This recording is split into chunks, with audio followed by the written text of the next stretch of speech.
Хайрлах Шамлар эфирде заман бүгін мартның 6-сы векірі межғалінің 1103 күнедір. Студияда Муслим Умеров чалыша шымдыки эфирімізде бөле хаберлер. Аяқ елға барып келді, сербестлікке чықмады. Тақиқатнен ішбірлік япмайчақ, Насировның іші насыл кете. Вас щось турбує? Дякую, що дивитесь. Қырым сакинлеріні футбол ойыны үшін ұйғынлаштырылмаған митингті иштирак етмесінде қабатлайлар. Не үшін мектеп біздің территориямызда күмсе юрып, жиштырылғанына идея бұлынмады. Киев Евровидение 2017 ярышына бинлер жечетел мусафирлеріні қабыл етмеге азыр ма?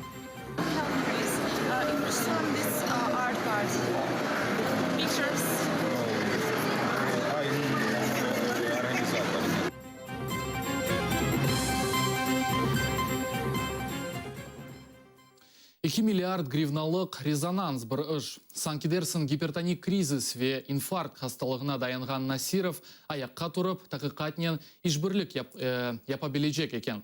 Украинаны терк етмеге ниеті жоқ екен. Фискаль қызметінің сабық елбашчысы Роман Насировге жаза бермесі бойынша махкеме отырышы девам етмекте. Бүгін өз ақ-құқларының қануни шекілде қорчалайжығыны білдірмекте. Насиров Набу тарафындан берілген қабатлавларыны ені шіркетке бергі боржының ұқықсыз ауыстырылмасы ве Александр Онищенконен аляқа олғаныны редете. Бір саат евелсі махкеме бинасына кене мина қойылғаны ақында хабер келді. Шымды мұхбиріміз Эльвина Сидбулаева бізлерінен жанлы бағда бұлынмақта. Ақшам шерефлеріңіз қайырлы олсын, Эльвина. Лүтфен шымды махкеме салонында не олғаныны тариф етіңіз, бірде-бір қарар қабыл етілді ма?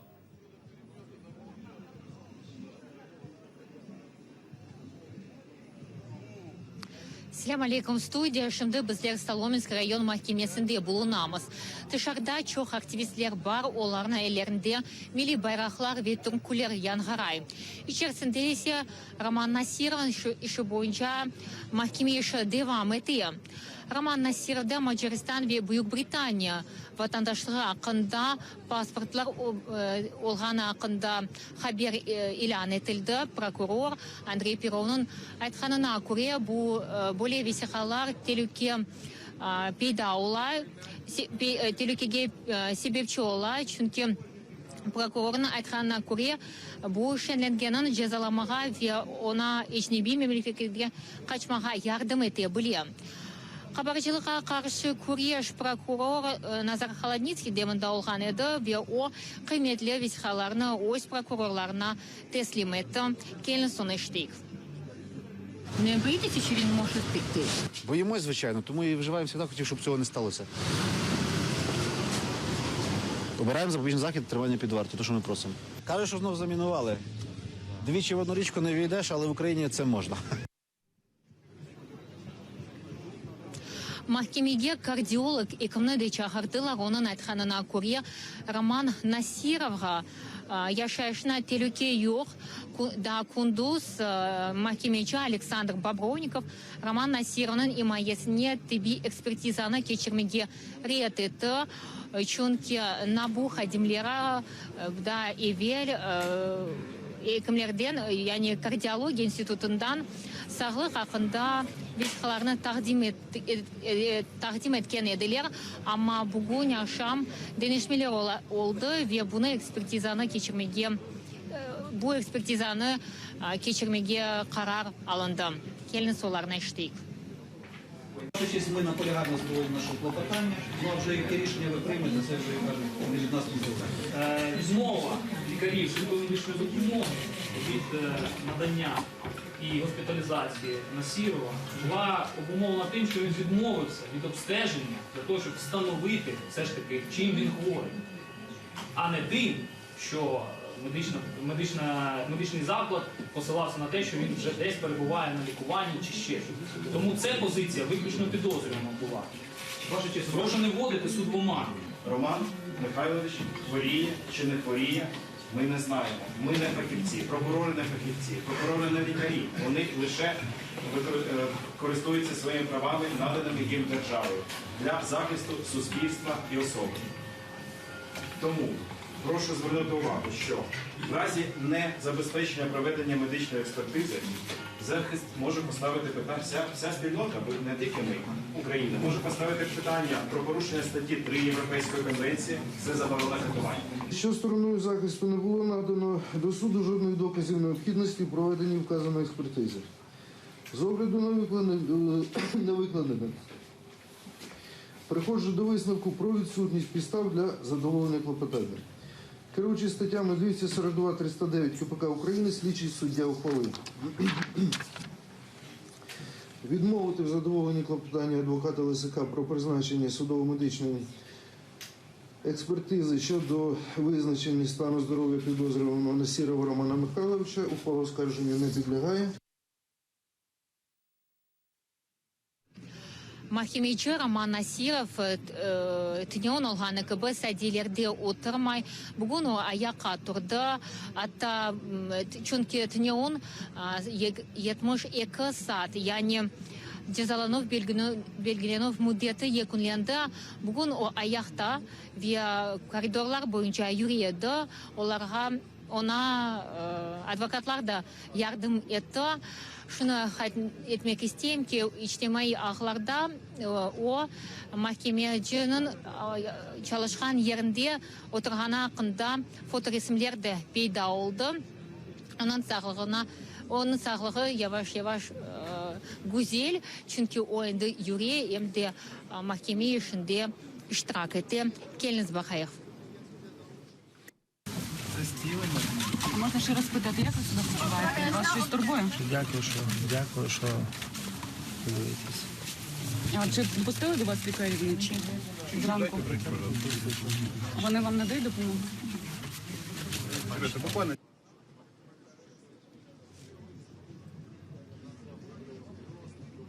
Roman Nasirov işi boyunca mahkemeye devam etti. Onu Nişinka işi boyunca kabatlaylar ve Ukrayna bütçetine 2 milyard grivnya zarar getirgeni kaydedildi.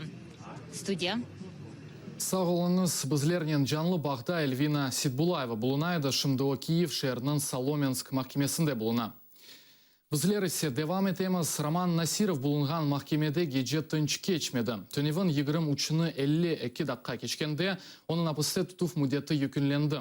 Failciler vazifesinden çetleştirilgen fiskal hizmetinin yolbaşçısı uğuk kuruculardan nezaretinden kaçmaması için mahkeme binasını kırşavga alıp sabahacı narazılık geçirdiler. Bizim takımımız da mahkeme binası yanında geçiledi. Akşam saat 8'ge yakın Salomensk rayon mahkemesini failciler kırşavga alıp narazılık başlayırlar. Mahkemenin 4. katında tutulgan Roman Nasirov kabarcılığa karşı prokuratura ve büro hadimleri kadını bekleyler.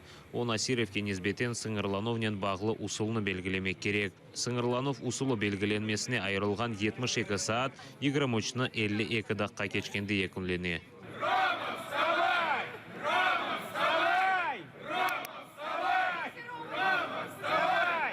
Müddet bitkenine yarım saat kalganda mahkemege Nasirov'nun Omar arkadaşı ve advokatları keli. Binaga halk deputatlarını da geçireler. Müddet bitken son olar çıkıp jurnalistlerge Nasirov azat etildi degen haberini seslendireler. Rahatlık konu mahkemede nefbetçi olgan kadı yok eken. Nabu ve kabarcılığa karşı prokuratura ona yanı kabahat çıkarmadı. Набу хадимлері о сербест ола дегенін айтқан еді. Отырмаға істеді, ләкин адвокатлары о ятмасын режа еттілер. Bu mahkeme sistemасы çalışmağanını gösteredir. Hakimiyet mahkeme sistemасыны joya. Mahkeme karar kabul etmedi. 72 saat geçken son hakimiyet bir karar çıkarmağa hakkı yok. Nabu ve kabarcılığa karşı prokuratura hadimleri mahkemeni izatsız terk ettiler. Nasirov serbestlikке çıkmağa aşıkmay. Advokatlar aytkanına göre Nasirov taqqaçılarının işbirlik etip sabahacı mahkeme başlayacağını beklemegi söz bergen. 3 gün devamında taqiqat fiskal hizmetinin yol başçısına vekaletini öz menfaatında kullanıp devletke 2 milyard grivna miqdarında zarar ketirgeninde şekleme vesiqası berilüvi yakınlendi. Cuma akşamı Nabu detektivleri ona Шекленовны сеслендіріп, оны тұттылар. Ләкин Насиров тақиқат изоляторына дейілді, Феофания хастаханесіне түшті. Жума күні оны юрек мерkezіне алып кеттілер. Бұл вақыт девамында шекленген қапалы көзлерінен седие үстінде ятты. Він спілкується, але сказати, яким чином, Ол афеті, тебе жеттен оңа насыл ярдым кереклігіні білмейім. Махкемеге барып олажақ ма? Барып олажақ, ләкин набу хадимлері насыл весеқаларнен баражағы пек мерақлы. Юрек мерkezінден махкемеге кетірділер. Ләкин анда қабатлап сеслендірілмеді. Sonra белі олмаған шақыз телефон açып, бинада патлап алеті олғанны хабер еті. Адвокатлары ішнен танышмақ үшін тенефуз берілмесіні талап еттілер.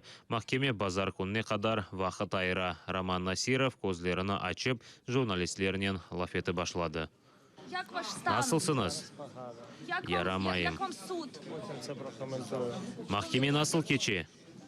Мен иштирак етіп олажақ иш бақылығы башланса, соны изатларым.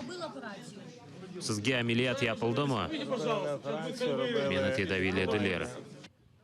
Махкемеден Кенеде хастаханеге, базар күні Кенеде махкемеге кетірілді. Прокурорлар Насиров үшін апске алынуы яда 2 миллиард гривна миқдарында пей берілмесіні талап етелер. Адвокатлар есе Насировны тедавилеген екімлер консилиумы сұрауға желтпетілмесіні талап етелер. Қады шикаетіні рет етті. Адвокатлар қады іштен четлештірілмесіні талап еттілер.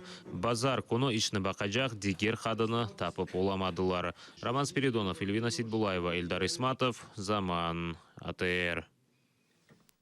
Бірлешкен миллетлер тешкілятындaki Гаага махкемесінде Украинаның Русияге қаршы açқан дава іші бақылмақта.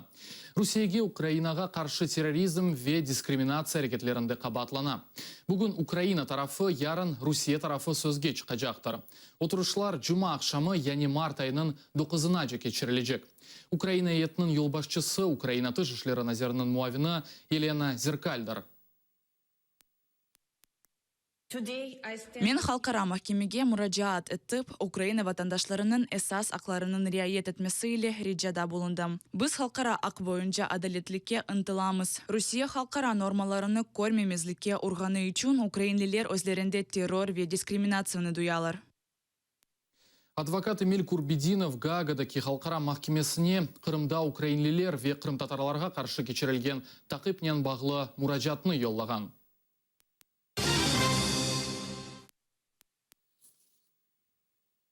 Ақтем Чегознын іші бойынша невбеттікі махкеме топлашывында 26 февраль іші бойынша кечкен мабюслер соравға жәлпетілген. 87-ші махкеме топлашывында Мустафа Дегерменджи ве Али Асанов сорға чекілді. Бұл ақсызлық деп сайылмақта. Адвокат Николай Полозов білдіргеніне көре, оларны дегер шақыслар сыфатында соравға жәлпеткенлер. Мустафа Дегерменджи айтқанына көре, Қырым парламенті өгінде кечірілген митингте Ақтем Чегозны көрмеген ве оның әмерлеріні әшітмеген. Провокациялар Русия тарафдары митинг казалары тарафындан олғаныны қайдеткен. Бұнымен бәрі она қаршы басқы япылғанына айтқан. Там присутствовал муфтий Эмирали Аблаев. Анда муфти Эмирали Аблаев бар еді. Ол Мустафаға сезодан чықмақ үшін қабатыны танымаға теклиф етті. Мустафа есе бойлы теклифні ред етті. Бұнымен бәрі Ақтем Чегозға қаршы изат бермеге ве қабатыны танымаға ред етті. Сезода бойлы шарайтлерді бұлынып, Мустафа жесаретлік нүмінесіні көстере. Мустафа, конечно, проявляет пример мужества. Николай Полозов жинайетті қабатлана, яғни сұрғу суаллеріне жевап бермемекте шеклене. Ишғалжы Қырым тақиқат комитеті адвокатны сұрға желпеткен. Январь 25-шінде Полозов Зораки ФСБ идаресіне сұрға кетірілген еді, ләкин жевап бермекні редетті. Следователи ФСБ являлись явно незаконными. ФСБ тағачысының әрекетлері қанунсыз еді. Олар мені Эльми Умеров ішінде имайджы статусындан түш чықарып, шаат статусына чевермеге істегенлер. Соңки тағығаттан евел тәшкерівнің мұддеті март 9 күні. Бұндан sonra қарар илан етілежек. Мана қаршы я жинай иш açılacak, я да ред етілежек. Процессуальное решение. Либо уголовное дело в отношении меня будет возбуждено, либо будет вынесен отказ в возбуждении уголовного дела. Қырым татарларына апыснен қорқызып олмазлар. Қырымлы сияси мабүслерні қорчалаған адвокатлар Эмиль Курбидинов ве Эдем Семедляев Москвада Қырым татарларға ве оларны қорчалаған адвокатларға қаршы олған басқа қында ике еттілер. Адвокатлар білдіргеніне көре, ишғалжилер Қырым татарларны дүния бақышлары үшін жазалай. Крымские татары в основной массе наших клиентов. Қорчалған инсанларны терроризм яда экстремизм моделері бойынша қабатлайлар. Инсан ислам динінің шартларына күтсе, о демек террорист. Ля дini инсан олса, бұл демек экстремист ве о межлиске қол тұта. Если же он светский, то это экстремист. Значит, он поддерживает меджлис. И мы абсолютно не видим какого-то просвета. Оғды ярақ көрінмей, вазиет еп кергінлеші. Ләкин мен яңы шақсылар пейда олғанны көрем, халық бірлешкенні көрем. Инсанлар қорқмастан айтмақ керек олған шейлеріні айталар. Инсанлар Қырымны ташлап кетмеге істемейлер. Қырымдан кетмек керек олғанлар бұл біздердегілміз. Что считают нужным? Я вижу людей, которые тоже не собираются не уезжать. Не мы должны уезжать оттуда. Не мы. Қырымдаки балалар изин алмадан футбол ойнағанлары үшін ұқысыз митинг тәшкил етмеклерінде қабатлайлар. Кефе мектебінің мудирі футбол ойнаған өсмірлеріні қувмақ үшін полис хадимлеріні чағырған. Мудир оларны шер мемуриетінден изин алмадан митингте иштирак етмелері үшін қабатлай. Не үшін мектеп ярдым етмеді? Не үшін мектеп біздің территориямызда кімсе юрып, жиштырылғанына идея бұлынмады? Әне бұл территорияны темізлемеге мүмкін, бұндан сон исянда ойнамаға олмай. Мен ақлы дегелім ме? Ақлым. Мұна түневін балалар азырланайды, фоторесімлер бар. Бұл вазиетте шымды сыз ақлы дегелісіз. В данной ситуации сейчас неправильно. Киев бусянянын эн кутлеви адисесар фесіндедір. Эки айдан сон пайтахт Евровидение 2017 адлы ярышны откермеге азырлана. Киев шерінің идаресі әршейні юксек севеде кечіргеніне вада еткен еді. Та январь айында шиар ве лого еле бераберлікте кечкен айда билет сатышлары да башлаган еді. Конкурс ве Киевнің азырлығы аққында мұқберіміз Лидия Полянская тариф етмекте. 2017 сенесінің Евровидение конкурсының баш аренасы оларақ халқара сергелеме мерkezіне саланды. О әлібінге якын инсан ала біле. Джамал Ағалибе қазанған сон Киев шәрінің ел башчылығы пек мирақлы планар ақында айта. Өзен трамвайларыны фаалиетке көрсетмекні, пайтақтаки еларыны тамыратып, Евровидениені ән yüksek seviyede кечірмеге сөз бере. Әршені yüksek seviyede кечірілмесі үшін бізде тек бір сене бардыр. Zaman keçе, ama netice yok. Bu yıl yer konkursunda 43 memleket iştirak edeceğini tasdiqlandı. Евровидениенің бірінші yarım finalına kadar 2 ay kaldı. Kiev idaresi o sözlerini ne vakit yerine getirecek? Келіңіз халқара сергелеме мерkezінің территориясына бақайық. Біраздан сон мұнда матбуат меркезі, әжнеби мұхабірлер үшін бір меркез açılacak. Конкурс iştirakçileri de gelecekler. Şimdi Kiev yabancılarını kabul edebilecek şerge benzemey. İngilizce göstergeçler yok. Paytaxta sakinleriden herkes halkara dilini bilmey. Каков Минск? Камень, кофе, молоко, эспрессо. Interested in this art part. Pictures. Latte, cappuccino. No, just milk with honey. Just milk? With honey. Okay. Could you help me please? Yep. Eurovision will be in this part or in this part? In the whole building for the Eurovision.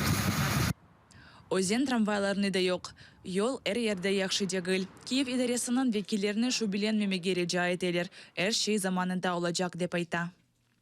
Це вже зараз в даному випадку, розумієте, це... Энде әршей азыр асфальт yollar ve электроағларынен бағлы çalışmalar мевсімінен бағлыдыр.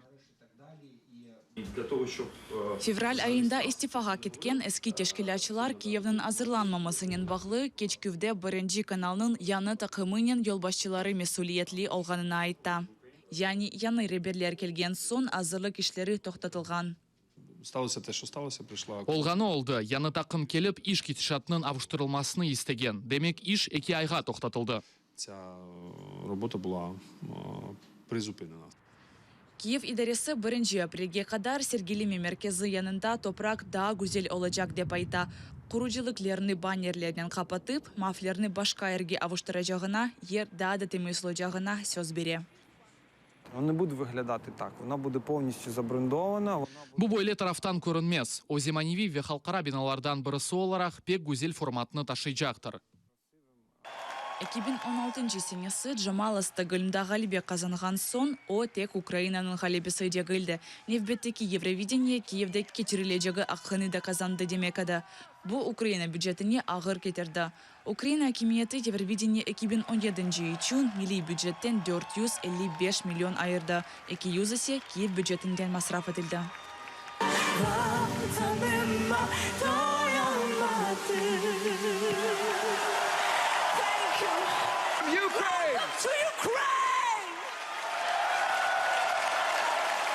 Лидия Полянская, Эльдар Тарахташ, Заман, АТР.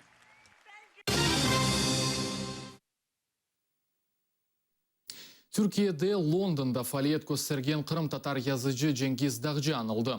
Sağ olgan olsaydı Mart'ın 9'ında o 98 yaşını dolduracak edi. Onun hatırasına İstanbul'da konferensiya geçirildi. Anda onun yaşayışı ve faaliyeti hakkında hikaye ettiler. Çıkışta bulunganlar bildirgenine göre Cengiz Dağcı tek Kırım Tatarlar için değil de bütün Türk dünyası için mühim bir yazıcı olgana aytıldı. Konferensiya devamında yazıcı hakkında vesikalı film gösterildi. Dağcı ikinci Can Cenk'inden son London'a hicret etti. Anda Türk tilinde eserler yazıp başlaydı. 2011 senesi sentyabrının 22'sinde Cengiz Dağcı London'da vefat etti. Onun naaşı Kırım'a getirilip defin edildi. Cengiz Dağcı sadece Kırım'ın ebedi sesi değil, aynı zamanda tüm Türk dünyasının da ebedi bir sesidir. Bu açıdan baktığımız zaman Cengiz Dağcı'nın yeri çok büyüktür. Yalnız üzülerek belirtmeliyiz ki Cengiz Dağcı Türkiye ve Kırım dışında pek tanınmıyor. Bize hep okullarda Türkiye'de 2. Dünya Savaşı'nda Türkiye savaşa girmedi, işte bizim başımıza bir şey gelmedi diye öğretildi. Halbuki bizim kardeşlerimiz 2. Dünya Savaşı'nın tam ortasındaymış. Ölmüşler, işkence görmüşler, esir kamplarında yaşamışlar. Bunları bize hep Cengiz Dağcı duyurdu. Korkunç yıllar, yurdunu kaybeden adam, onun arkasından o topraklar bizimdi ve onlar da insandı. Bunu 4'ün peş peşe okumak lazım. Zaten o 4'ün okugan sonra veya onların herhangi bir evin okugan bir adamın Kırımlı ve Kırım Tatarlarına büyük alaka ve sevgi duymaması mümkün değil. Ve Türkiye'de de bakarsanız belli bir yaşta ve şeylerde Cengiz Dağcı okup da Kırımlı sevmeyen insan yok gibidir. O hakikaten muhteşem yazdı. Bunun yayınımız sonuna geldi. En meraklısı tek bizdedir. ATR ile olunuz. Görüşkence.